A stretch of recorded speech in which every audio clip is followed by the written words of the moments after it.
on it. But I want to add one more thing. This is not really on the list, but I just want to throw this in there.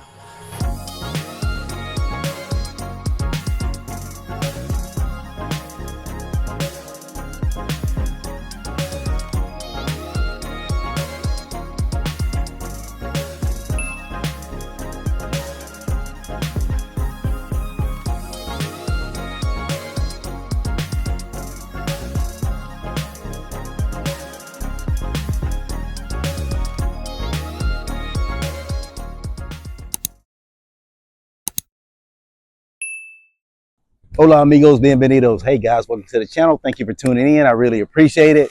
Hey, if you're new to the channel, you're welcome. Hey, come on in, have a seat. Hey, we like to have a good time. We like to talk about stuff. You know, we just enjoying life. We just enjoying life and having a good time. But today I'm going to talk about the top 10 reasons why you should not drive in the Republic of Dominicana. That's the top 10 reasons you should not drive in the DR. All right, to start off, I'm going to say this. If you have an above average amount of road rage, like do you get road rage easy? Do you get pissed off because someone's driving too slow? Are you always pissed off? Like every time you go out to drive somewhere, are you always pissed off? Are you driving fast? Are you cutting people off? Are you going in front of people just to prove a point? Are you flipping the bird? Are you cussing in your car? That's one reason why you probably shouldn't drive in the DR. If you are very impatient, then you probably should not drive here. So those two are not reasons why you shouldn't drive here. I'm just saying if you have extreme amounts of road rage and very impatient, hey. Also, if you can't adapt, if you're not able to adapt to certain situations and areas, locations and all this stuff easily, if you can't adjust to certain situations, you know, certain areas, certain vibes, then you probably should just not come. You know, if you're very skittish, you know, you're afraid, you get nervous when somebody's beside you or someone's about to turn and you're coming. If you get very squeamish and afraid of things of that nature, then you probably should just chill out and not do anything, you know. But now we're about to get into the top 10 reasons. Now let me say that I have driven here since the first time I stepped foot in this country. Before I left the airport, I was driving a car. Yeah, so I've been driving the whole time since I've been here. Every time I've came, I've driven here.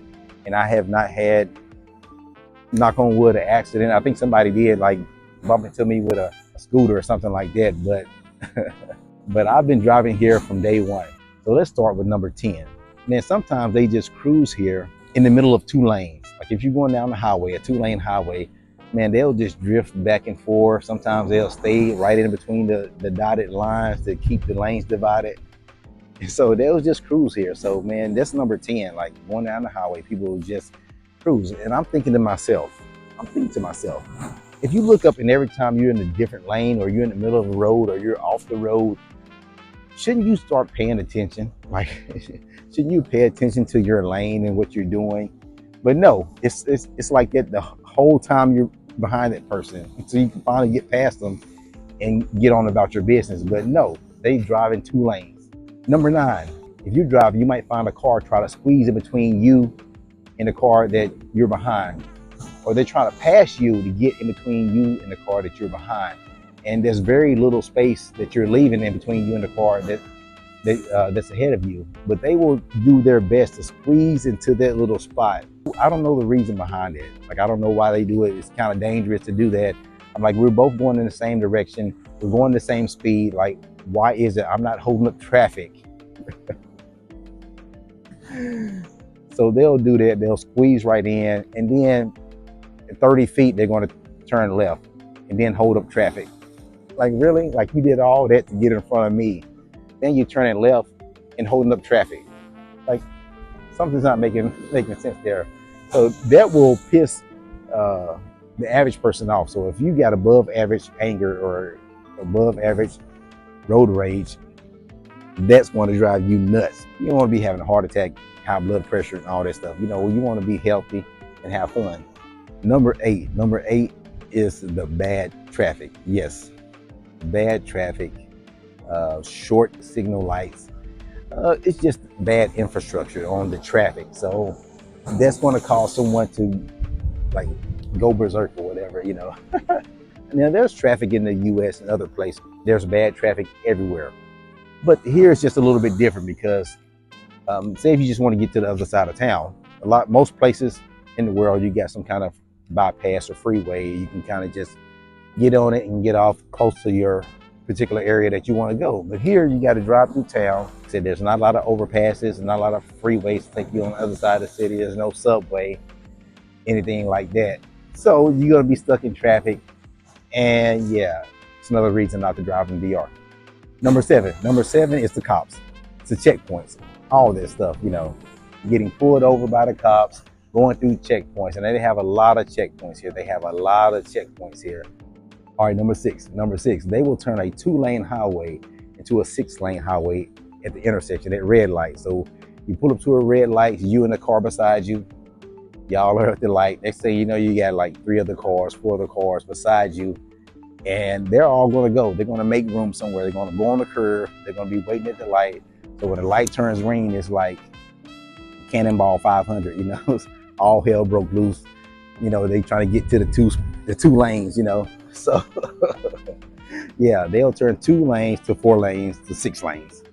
Number five. Number five is very important. Now you may see, going down the highway, you may see a car that's parked partially in the road, or a big truck that's parked partially in the road.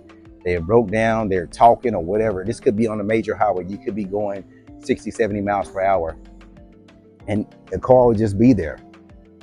And so, yeah, you got to be mindful of the cars, debris in the road. I once seen a transmission in the middle of a road. Yes, a transmission out of a big truck, not like a little Kia or a Hyundai, but a transmission out of a dump truck on the road. You know what kind of damage they could do? Yeah, so cars parked on the road, yeah. All right, so that was number five. Number four, vehicles backing up on the road. Yes, I have seen that, where vehicles are backing up, coming straight at you while you're going full speed. You're going 60, 70, 80 miles an hour, and it could be a car that maybe missed its exit, maybe confused or something like that. And I've seen it where they back directly down the road in the lane, like not even getting off on the shoulder. Yeah, so you know how dangerous that is? It's like somebody driving at you head on. And yeah, they do that also. Sometimes they'll pass and come at you head on. So gotta watch out for the head on drivers and the people that's backing up in your lane. Yeah, so that's very dangerous. Number three is vehicles driving without headlights, tail lights, brake lights, turn signals, yeah, all this stuff. So yeah, there's a lot of vehicles that you'll see that it may be nighttime, they will not have any lights on, no running lights, no tail lights, and it's very dangerous. Even the motos are very bad about it. Driving, and they're not going as fast as the car, so you might come up on them and you might not see them till like the last second. So you have to be very mindful of that. I've even seen dump trucks driving without tail lights, like in the dark, or brake lights in the dark. And this particular truck had headlights, but didn't have any kind of rear end lights, tail lights, brake lights. And man, a dump truck, yeah. So vehicles driving without headlights, tail lights, turn lights, brake lights, parking lights, neon lights, that's number three. Number two is people driving bumper to bumper, on your tail, people driving mirror to mirror, like everything's like a tight squeeze. Like no matter where you drive, you're going to be this close to somebody's mirror or bumper, or even closer. Like it's hard to get closer than that, but it's just like everything is a squeeze. When you drive somewhere, everything's going to be a squeeze. Like you're going to be squeezing to get in somewhere. Either you're going to be squeezing your butt cheeks or something. Yeah, so it's the bumper to bumper, the tightness of it, the mirror. So if you're very cringy and you're very like a nervous person and you don't do well with situations like that, man, don't drive here.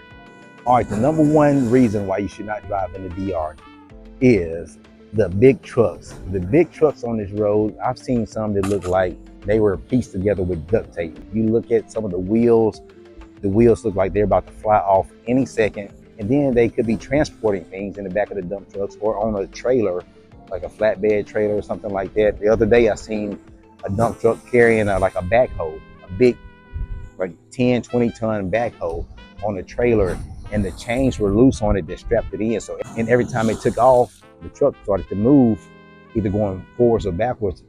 the backhoe would just shake and just pull on that little chain that was holding it. But on this particular backhoe, it was a gentleman like sitting in the driver's seat of the backhoe while it was on the trailer. Yes, I don't know if he was just trying to control it some more with the braking system or something like that. Hopefully they weren't going too far, because beyond that on the truck, it's probably not going to end well. So that was the number one reason: big trucks and the looseness of the equipment on it. But I want to add one more thing. This is not really on the list, but I just want to throw this in there. The roundabout system, man. People here seem like most of them don't understand the roundabout system. I've seen some that actually understand it and use the roundabout system correctly, but it seems like they'll just merge in the roundabout system. I'm going to explain this if you don't know what a roundabout system and how it functions. When you're in the roundabout, say if you go in and you're in the roundabout, someone is already in the roundabout. If you're coming up from the highway, you have to slow down until you have a space to get in. You can't just merge in like you have the right of way. You do not have the right of way. The people that's already in the roundabout has the right of way. So, but here it's like most people, they think they've got the right of way to just merge in. Like they don't care. Like you could be going full speed, they're going full speed, and something's got to give. Something has to give. So, so let's hope that we figure this roundabout situation here on it. We can get everybody on board to wait their turn till they got a spot to get in. But I don't know. I'm hopeful, but it is what it is. So guys, that's it. That's my top 10 reasons plus a few bonuses there on why you should not drive here in the DR. So guys, thanks for watching. Remember, hit that like button, subscribe, share, notification bell, all that good stuff. And please watch out for coconuts. Peace.